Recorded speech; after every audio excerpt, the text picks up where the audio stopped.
Bueno, ¿qué tal? Buenas tardes para todos. Mi nombre es Gastón Batista, soy asistente de grado 2 del Servicio de Urología del Hospital de Clínicas. Bueno, la clase que nos depara el día de hoy es litiasis urinaria y traumatismo genitourinario. La vamos a dividir en dos partes. La segunda parte, la que tiene que ver con el traumatismo genitourinario, vamos a hacer hincapié en realidad en el traumatismo renal, que es el más frecuente de todos, y el trauma vesical. Vamos a dejar para otra instancia los traumas ureterales, de uretra y los genitales masculinos. Bueno, para comenzar entonces la clase del día de hoy vamos a hablar de litiasis urinaria. Vamos a comenzar definiendo un poquito la misma. Vamos a poner la presentación en pantalla completa. La litiasis urinaria, entonces, se define como una entidad que se caracteriza por la producción, la presencia y la afectación que pueden producir los cálculos en cualquier parte del sistema canalicular urinario, desde el riñón hasta la uretra distal. ¿Por qué hablamos de litiasis urinaria? Porque es la tercera causa de consulta urológica más frecuente. En cualquier mutualista, en cualquier hospital, cuando empiecen a hacer sus primeras armas, como internos o como médicos recién recibidos, van a enfrentarse a esta enfermedad frecuentemente. Todos los días en su actividad clínica diaria van a aparecer pacientes que van a tener cólicos nefríticos, dolores lumbares, que van a consultar por afectación de litiasis en el aparato urinario. Además, es un factor muy importante como factor de insuficiencia renal y, por lo tanto, de enfermedad renal crónica, con todas las comorbilidades y con toda la alteración en la morbimortalidad de los pacientes que llevan a la enfermedad renal crónica cuando ésta se agrava y termina en sus estadios finales. También produce infecciones del aparato urinario que pueden ser graves y que incluso son factores de mortalidad. Las infecciones rápidamente evolutivas que afectan el riñón terminan en sepsis nefrológicas y muchos de estos pacientes mueren producto de la sepsis que podrían haber sido resueltas en una etapa previa si se hubiese diagnosticado y tratado a tiempo la enfermedad litiásica. Además, tiene una alta recidiva. 50% de los pacientes que tienen litiasis van a volver a tener algún episodio de litiasis a los 5 años. 70% lo van a hacer a los 10 años y más del 80-90% de los pacientes van a tener litiasis luego de los 10 años de haber tenido un primer episodio, lo cual genera todos estos grandes gastos en el sistema de salud, por ausentismo laboral y por todos los problemas y todas las enfermedades que pueden traer aparejada la simple presencia de una piedra en el aparato urinario. En cuanto a la epidemiología, es una enfermedad que viene en aumento no solamente en la frecuencia, sino en la incidencia y la prevalencia. Es una enfermedad que tiene una incidencia del 1% en los países del primer mundo, con una prevalencia que llega al 10%. 1 de cada 10 personas en los Estados Unidos, más o menos, va a tener litiasis renal por lo menos una vez a lo largo de su vida. En el Uruguay no contamos con datos epidemiológicos, pero sabemos que todos los hábitos dietéticos, el calentamiento global, el síndrome metabólico, la obesidad, la diabetes, la migración a sectores más urbanizados, todos son factores que han llevado al aumento de esta frecuencia de la patología litiásica. Cuando hablamos de litiasis, tenemos que clasificar la enfermedad litiásica y una de las formas de clasificación es en base a su composición química. Conceptualmente, el 80% de las piedras tienen calcio, 60% oxalato de calcio, 20% fosfato de calcio. El resto no tienen calcio. Ácido úrico, estrubita, cistina, litiasis relacionadas a los medicamentos no tienen calcio y eso va a tener una implicancia en el manejo terapéutico y en los estudios imaginológicos que vamos a ir realizando. ¿Cuáles? En la etiología, ¿cuáles son los factores intrínsecos y extrínsecos que están relacionados en la etiopatogenia? La edad, pico de incidencia entre la segunda y tercera década de la vida, disminuye a lo largo de la vida. Es raro en negros e indígenas, es más frecuente en hombres blancos del primer mundo. Sexo, más prevalente en hombres, 3-1. ¿Hay un factor hereditario? Sí lo hay, sobre todo para algunos tipos de litiasis. En todos tienen fuerza la herencia, pero en algunas más que otras, hasta 25%. Pero hay una predisposición anatómica y fisiológica que no tiene nada que ver con la herencia, y aquellos pacientes que tienen inmovilización por tiempos prolongados, independientemente de la causa, pacientes politraumatizados, grandes cirugías, grandes quemados, que no se pueden mover por diferentes razones de su cama, tienen mayor chance de terminar teniendo litiasis. Factores extrínsecos, los ambientales, aquellos pacientes que viven en zonas montañosas, en climas áridos, desérticos, que tienen una exposición muy prolongada a altas temperaturas, mayor probabilidad de tener y de formar piedras. De la mano a eso, la ingesta hídrica, cuando se toma poco líquido o cuando se pierde más de lo que se ingiere por distintas razones, pues entonces hay más chances de formar piedras. Los patrones dietéticos y la profesión, cuanto más sedentario, más chance de formar litiasis también. Factores de riesgo múltiples, las infecciones urinarias, la estasis urinarias, las malformaciones obstructivas, todas factores que pueden predisponer a la formación de cálculos en el aparato urinario. Los cuerpos extraños dentro de las cavidades renales o vesicales, los factores metabólicos, múltiples factores metabólicos que iremos desarrollando a lo largo de la clase, tienen una relación directa con la formación de piedras, y algunos medicamentos de uso diario que también están relacionados con la formación de este tipo de sustancias. Títulos grandes para llevarse a casa. Cuando aumenta el calcio, cuando aumenta el oxalato en la sangre y en la orina, cuando disminuye el citrato o el volumen urinario, más chances de tener piedras o de formar piedras a lo largo de la vida. Siempre debe sospecharse una alteración metabólica como causa final de esa formación de piedras. La etiopatogenia no está del todo aclarada, multifactorial como muchas de estas enfermedades, se buscan causas que puedan relacionarse entre sí para la formación, la nucleación y precipitación de estas sustancias, inhibidores urinarios insuficientes, nanobacterias, estasis, fenómenos intravasculares, múltiples causas. Para la litogénesis, la sobresaturación del calcio, del ácido úrico, del oxalato, de la cistina, en un entorno de pH urinario propicio, puede generar la formación de cálculos. Y eso sumado a una disminución de los inhibidores de la cristalización y un aumento en los facilitadores de la cristalización, que tienen como consecuencia final la nucleación, agregación y crecimiento de los cristales con la posterior formación de las piedras. Pero las litiasis en sí no generan ningún problema. Las litiasis lo que generan es una uropatía obstructiva alta, que eso sí genera un problema. Esa uropatía obstructiva alta genera con el tiempo una nefropatía obstructiva, y esa nefropatía con el tiempo lleva a la pérdida de la función renal. ¿Cómo hacer un diagnóstico rápido de esta enfermedad para evitar que puedan aparecer complicaciones mayores? Clínica e imagenológicamente. El diagnóstico es clínico e imagenológico. El diagnóstico clínico, fácil, cólico nefrítico, sale de un correcto interrogatorio. La clave del cólico nefrítico es un correcto interrogatorio. El Atiliev, bien instrumentado, el Atiliev es la llave para llegar al diagnóstico clínico de esta enfermedad.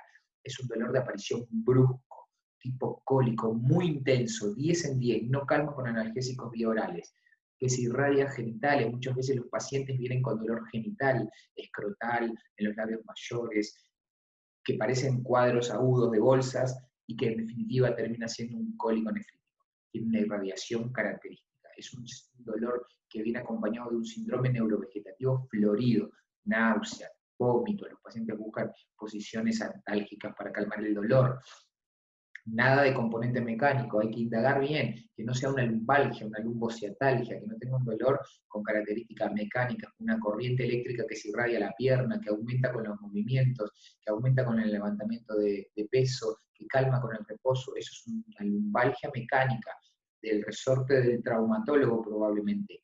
El cólico nefrítico es claro, neurovegetativo, insidioso, brusco, unilateral. Ese es el cólico nefrítico típico. ¿Cuáles son las fases del cólico nefrítico? Hay una vasodilatación preglomerular por producción de prostaglandinas, y estas hacen aumentar el flujo sanguíneo con un aumento de la presión que ocurre entre la primera y la quinta hora, entre el inicio del cuadro y la primera hora. Luego hay una caída del flujo sanguíneo renal entre la primera y 5 horas, que se perpetúa más allá de las 5 horas con una caída de la presión. Estas lesiones se van volviendo irreversibles a partir de las 4 semanas, pero entre las 5 horas y las 4 semanas empiezan a haber cambios a nivel del parénquima renal que genera insuficiencia renal y que puede desembocar en una enfermedad renal crónica. hay que actuar con rapidez porque el cólico nefrítico es el inicio de una enfermedad renal si no se trata a tiempo. Diagnóstico clínico, claro, buen interrogatorio del dolor y del examen físico. El punto de costo vertebral, donde se une la última costilla con los músculos paravertebrales, bullón, por fuera de bullón, surraco, y la maniobra de Giordano, que despierta dolor, son elementos característicos del examen físico del cólico nefrítico. Y los puntos sublaterales superior, medio e inferior, que también despiertan dolor y que deben de hacerse siempre en la práctica clínica diaria. Luego que tenemos el diagnóstico clínico, la paraclínica. El par radiológico, clave. La radiografía es la gran olvidada de estos estudios. No se realiza de forma frecuente, no se realiza el par radiológico frente a los cólicos nefríticos porque la radiografía no se pide con la asiduidad que debería pedirse. Perdón que me tranque. La ecografía es un elemento que nos puede dar elementos directos e indirectos. A veces no ve los cálculos, pero ve otros elementos que pueden sugerir que haya una litiasis en tránsito, que haya una neuropatía obstructiva, puede haber alteraciones en el renal. La radiografía nos permite ver elementos de la litiasis que nos va a ayudar a definir y a diagramar el tratamiento y la vigilancia de esos pacientes. La tomografía, la vedette de los estudios, el gol estándar en el estudio de la litiasis renal y del aparato urinario, sin contraste. Nos va a permitir ver no solamente la litiasis, sino nos va a informar sobre su tamaño, nos va a informar sobre su localización y topografía y sobre la dureza de la piedra. Las unidades de Humphrey, que hay que pedirle al colega imagenólogo, en el dato clínico, decirle lo que estamos buscando, el imagenólogo no ve al paciente, no sabe exactamente qué es lo que estamos pensando y por lo tanto en el dato clínico es fundamental aclararle. Ponerle que tiene un cólico nefrítico, de qué lado, decirle que estamos planteando que pueda tener una neuropatía obstructiva alta, decirle que sin contraste y escribir que necesitamos ver la topografía, el tamaño y las unidades de Humphrey, o sea, la dureza que tiene esa piedra para permitirnos a nosotros después ir delineando el tratamiento que irá en función de estas cosas que vayan apareciendo. La tomografía a bajas dosis para las pacientes embarazadas, para los pacientes que se han sometido a múltiples estudios imagenológicos y queremos evitar irradiación, la resonancia magnética para aquellos pacientes que, por ejemplo, pensamos que puedan tener una litiasis de indinavir, aquellas litiasis asociadas al uso de fármacos antirretrovirales en los VIH, que la tomografía es el único cálculo que puede no ver y que la resonancia en esos casos nos puede aportar datos complementarios en la valoración. Existen otros estudios contrastados que han ido perdiendo lugar con la tomografía a lo largo de los años. La placa, como dijimos, la radiografía, como se ven en las imágenes. Abajo a la izquierda una litiasis coraliforme que ocupa todos los cálices renales. Tiene una forma de coral y de ahí su nombre. En la imagen del medio una litiasis en el uréter y en la imagen de la derecha una litiasis que parece un huevo dentro de la vejiga. Son imágenes radioopacas. Todas las litiasis que se ven en la placa son radioopacas, a diferencia de las radiolúcidas, que son las que no tienen calcio. Dijimos, 80% de las litiasis tienen calcio, 20% no lo tienen. En la placa ya podemos ir imaginándonos la composición del cálculo, sabiendo si se ve o no se ve. Además de ayudarnos a la composición, nos puede ayudar también a planificar el tratamiento, como veremos más adelante. La radiografía simple del aparato urinario siempre debería estar solicitada. Baja sensibilidad y una especificidad que no es de lo mejor, pero por la positiva nos sirve y nos sirve mucho. Obviamente, que verlo o no verlo dependerá mucho de la composición, como dijimos, pero del tamaño, por supuesto, y de la topografía, y también de la preparación. Una radiografía en la urgencia tiene menos valor que la que se hace de forma ambulatoria. ¿Por qué? Porque toda la interposición gaseosa, todas las estructuras que hay por delante del uréter, sobre todo, pueden evitar que la litiasis se vea con normalidad aún estando. Pero es un estudio que debemos solicitar y que tenemos que pensar para no olvidarnos. La ecografía, el discurso de siempre, barata, de fácil acceso, un poco invasiva, pero que tienen baja sensibilidad para ver las litiasis que son pequeñas, menores de 4 milímetros y sobre todo en el uréter. No las ve muy bien, pero nos informa de datos accesorios, de elementos secundarios que nos pueden poner en la pista y pueden ser un disparador para pedirle otros estudios. La ecografía la tenemos a mano y hay que solicitarla siempre, pero recordar, el uréter mide 6 o 7 milímetros, así que litiasis de 3 o 4 milímetros que no ve la ecografía pueden hacer mucho daño en el aparato urinario, así que si la ecografía no ve la piedra y el cuadro clínico es claro, insistir con los estudios imagenológicos. ¿Con cuál? Con el Patron-Oro, con el Gold Standard, con el que tiene una especificidad del 100% y una sensibilidad altísima. Ve todos los cálculos menos los de Indenavir, como dijimos. Los cálculos se ven ahí como en la imagen, nos puede ver el tamaño, la topografía exacta, nos puede ver qué tan duros son las unidades de Humphrey. No olvidarse de ese dato en el pedido al tomógrafo para poder saber después si podemos tratar a la piedra de tal o cual forma. Además, si el paciente tiene elementos infecciosos, dijimos, tomografía, abdomen y pelvis sin contraste.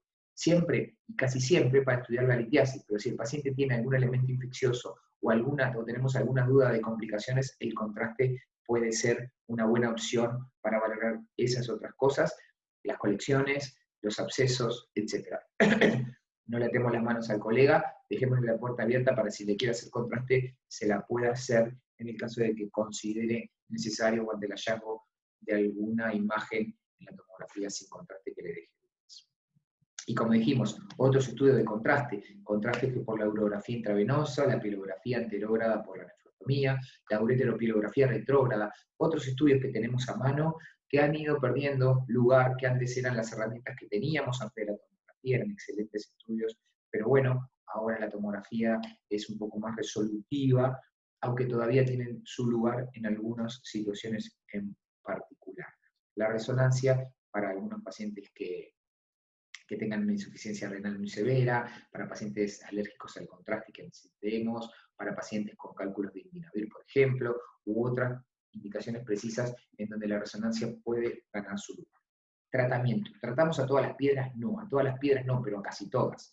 ¿Cuáles son las indicaciones para sacar los cálculos? A nivel del riñón, los que crecen, los que son mayores a 10 milímetros, punto de corte, 10 milímetros, 15 milímetros. Los menores de 10 milímetros se discute con el paciente y se tienen que valorar otras situaciones y otras comorbilidades que pueda tener el paciente a la hora de embarcarnos en un tratamiento. Entonces, dijimos, indicaciones para sacar las litiasis, para remover las litiasis renales, aquellas que tienen más de 15 milímetros todas, las que tienen menos de 15, 10 milímetros, dependerá de las comorbilidades del paciente, aquellos pacientes que tengan alto riesgo de formación de la litiasis, o aquellos pacientes que tengan alguna complicación producto de esa litiasis renal, tienen indicación de tratamiento. En el uréter todas tienen indicación de tratamiento, independientemente del tamaño y la topografía. A nivel ureteral siempre implican una neuropatía obstructiva alta y por lo tanto requieren tratamiento. Que no necesariamente tiene por qué ser un tratamiento invasivo. Puede ser un tratamiento como de tratamiento médico expulsivo, que es una forma de tratamiento, pero todas tienen indicación de tratamiento.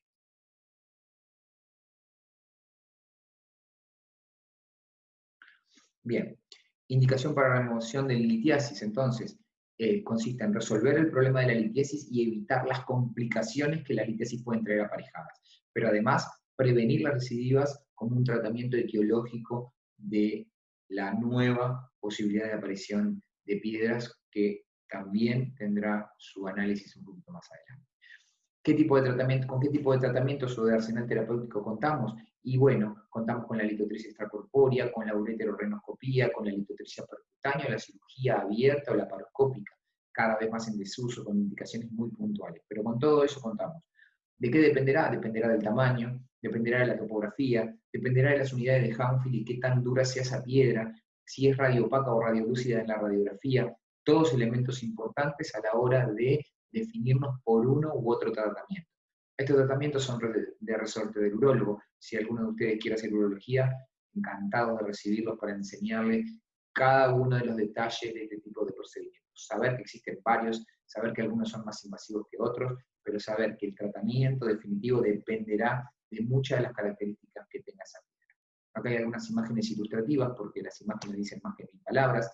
La litotripsia extracorpórea, la litotripsia percutánea, la cirugía abierta, la endourología, con el ureterorreno flexible y la fibra del láser, como se ve abajo a la derecha, rompiendo una litiasis a nivel del uréter con un procedimiento completamente, mínimamente invasivo.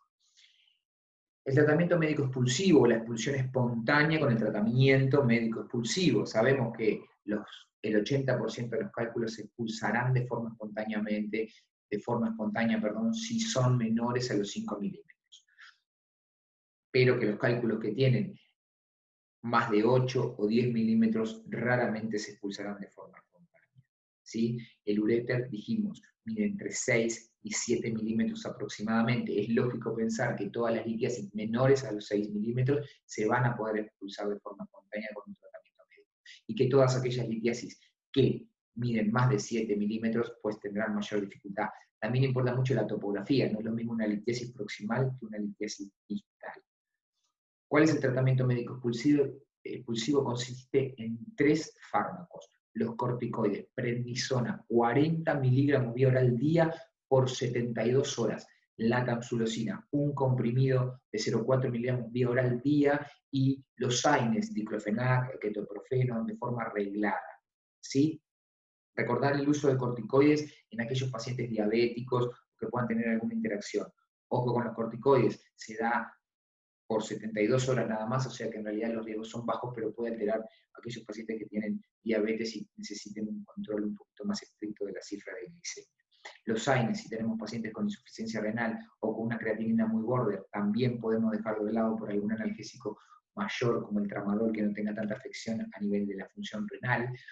Pero el tratamiento estándar para aquellos pacientes que no tienen contraindicaciones para el uso de fármacos son esos 3 pilares. Se puede agregar otros fármacos para el tratamiento, pero no son parte de lo que conocemos como tratamiento médico exclusivo. El uso de la ingesta de líquidos tiene que ser la normal. Uno cree que si aumenta la ingesta de líquido y la presión empuja más la piedra, pero no, lo que genera mayor distensión y mayor dolor. Es bueno tomar mucho líquido, pero no más líquido del que tenemos que tomar habitualmente. No usamos buscapina. La buscapina es una medicación que no tiene una contraindicación absoluta, ni mucho menos, pero no va a ayudar a la expulsión de la litiasis porque va a frenar el peristaltismo ureteral y por lo tanto no va a permitir que la litiasis pueda descender por el uréter de la misma forma. Por lo tanto, no usamos la buscapina en este tipo de cuadros clínicos o para tratar el dolor del cólico nefrítico, que es bueno, que calma el dolor, pero que perjudica e interfiere en la expulsión de la litiasis y por lo tanto nosotros no la vamos a usar para tratar las litiasis ureterales y los cólicos nefríticos. Existen soluciones químicas, quimiolitólisis, que se llama, que es por vía oral o sistémica. Importa mucho el tipo de cálculo, importa mucho el pH urinario. Son, por ejemplo, el citrato de potasio, que buscan alcalinizar la orina, que se dan para litiasis que precipitan a pH más ácidos. Se usan mucho, se conocen como el Litrix, como el Urixol. Lo van a ver que lo solicitamos, pero no es indicado en todos los pacientes. ¿Qué es lo que tenemos que hacer en todos los pacientes? Sí, cambiar el hábito de vida, cambiar el estilo de vida, la forma de alimentarse, el sedentarismo, la obesidad, el síndrome metabólico, son todas cosas que repercuten en la salud de estos pacientes y que disminuyen la formación de piedra. Tienen que evitar la obesidad, tratarla si ya la tienen, hacer ejercicio, evitar exponerse al sol por las pérdidas insensibles de líquidos, tienen que hidratarse muy bien, tomar mucho líquido, hay que orinar 2 litros diarios, para eso hay que tomar por lo menos 2,5 litros o 3 litros de líquido al día. Hay que restringir el consumo de sodio y de proteínas de origen animal, algo que nos cuesta tanto a nosotros los uruguayos, que somos fundamentalmente carnívoros, pero es re importante a aquellos pacientes que tienen litiasis, que tengan una disminución en el consumo de sal, que tengan una disminución en el consumo de ingesta de carne de origen animal, a 2 veces semanales. Y sal, no son hipertensos, no quiere decir que tengan que comer sin sal, pero restringir el uso excesivo de sal y la sal agregada en los alimentos.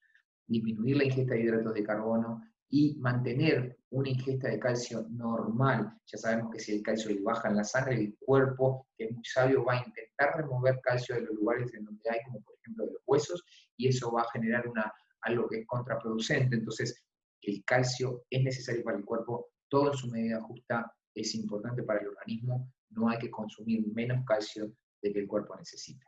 Cuando estamos frente a una complicación del cólico nefrítico, o tenemos un cólico nefrítico complicado, grande, y titulares, 3 formas de complicarse: dolor intenso, subentrante, mal manejo del dolor que no calma con los analgésicos que le damos, cuadros infecciosos de cualquier índole en el contexto de una neuropatía obstructiva, una litiasis obstructiva, fiebre, chuchos de frío, leucocitosis, PCR elevada, elementos de complicación del cólico nefrítico, o la injuria renal, la insuficiencia renal, el aumento de la creatinina y de la urea. ¿Qué es lo que solicitamos para ver estas complicaciones? Función renal, crasis, hemograma, urocultivo, gasometría, paraclínica básica, par radiológico y tomografía sin contraste. Hacemos diagnóstico de complicación y eso es igual a derivación urinaria de urgencia. Varias formas de derivación urinaria, el catéter WJ, la endoprótesis ureteral, mucho menos invasiva para el paciente, que busca degravitar la vía urinaria y preparar el aparato urinario para luego sí, de forma diferida, hacer un tratamiento definitivo de la litiasis. Pero primero es para tratar la complicación y evitar que esto pase a mayores. Otra forma de derivar el aparato urinario, cuando no se puede colocar por cualquier causa el catéter WJ o la endoprótesis ureteral, es la nefrostomía. Busca y persigue el mismo objetivo, pero es un poco más mórbido para el paciente, ya que el catéter sale por la espalda y va a recolectar la orina en una bolsita, lo cual genera obviamente mayor morbilidad. Ambos son transitorios inicialmente hasta que se resuelva el problema de base, y es simplemente para evitar que una complicación pueda pasar a mayores.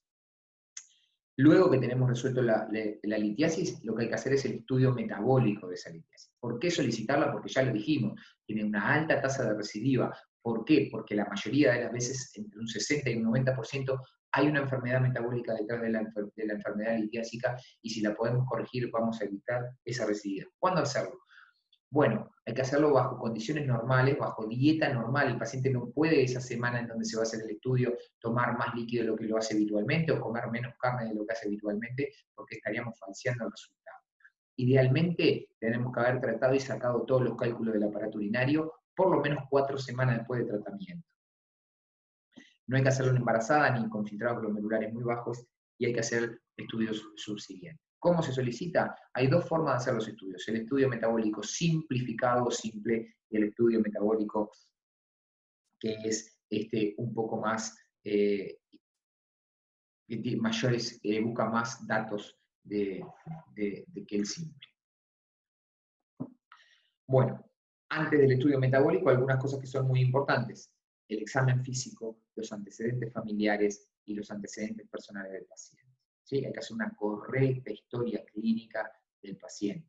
Dijimos, 25% hereditarios, hay que preguntar e indagar por la familia y la historia de litiasis. Antecedentes personales, todas las enfermedades que puedan generar alteraciones metabólicas y que por ende puedan generar la formación de litiasis, alteraciones gastrointestinales, sarcoidosis, diabetes, hipertensión, enfermedades renales cualquiera sean, síndrome de Sjögren, medicamentos y suplementos que puedan interferir en la formación o predisponer, como dijimos, como factor de riesgo a la formación de litiasis. Aquellos pacientes que tienen inmovilidad prolongada, también tenemos que saberlo, tenemos que saber si toman suplementos de calcio, de vitamina C, etc.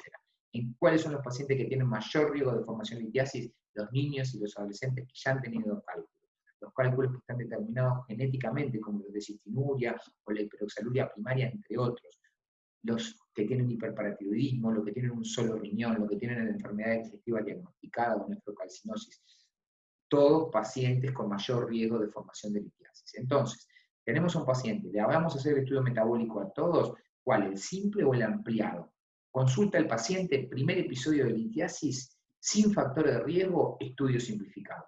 Con factores de riesgo, estudio ampliado. Y si el paciente ya tiene historia de litiasis, vamos de una al estudio ampliado metabólico. ¿Cuál es el simple? Análisis químico de la litiasis, medición de la diuresis en 24 horas, creatinina, uricemia, calcemia, urocultivo opcional si hay elementos de infección, y el examen de orina y el pH con seguimiento. ¿Cuál es la evaluación metabólica más exhaustiva? La diuresis, en donde vamos a medir el pH urinario, la creatininemia también, el ionograma con calcemia es muy importante, la uricemia, la fosfatemia, la fosfatasa alcalina y la gasometría. Además, la hormona paratiroidea, que es opcional, pero si hay sospecha de enfermedad del aparato tiroides. Y en orinas de 24 horas hay que pedir calciuria, uricosuria, oxaluria, olfaturia, citraturia y magnisuria, porque todas esas alteraciones pueden estar relacionadas con la formación de cálculos. Cada una de ellas tiene un tipo de tratamiento en particular. El análisis del cálculo, dijimos, estudio metabólico y análisis del cálculo. Análisis del cálculo, ¿cuál? Bueno, ahora veremos cuáles son los que tenemos en nuestro repertorio en el Uruguay. El análisis del cálculo debería realizarse en todos los pacientes con un primer episodio de litiasis, dice la Unión Europea de Urología y la Asociación Europea, perdón, y el análisis del cálculo siempre que este sea posible, dice la Asociación Uruguaya Americana de Urología. ¿Debería repetirse este análisis? ¿Y cuándo? Y bueno, si hay episodios recurrentes bajo tratamientos farmacológicos, si hay una recurrencia temprana luego de un tratamiento intervencionista con remoción completa de los cálculos, o en pacientes que recurren luego de un largo periodo sin cálculos porque la composición de los cálculos puede haber cambiado entre un episodio y otro. Dos grandes grupos, dijimos siempre, análisis de cálculo, los que tienen calcio y los que no tienen calcio. ¿Cómo se deben analizar estos cálculos? Con métodos químicos o con espectrometría de infrarrojo y microscopía estereoscópica. En nuestro medio tenemos solamente los métodos químicos, que tienen menor especificidad y sensibilidad, pero que son con los que contamos y que deberíamos de pedirlo después que tenemos el cálculo en la mano.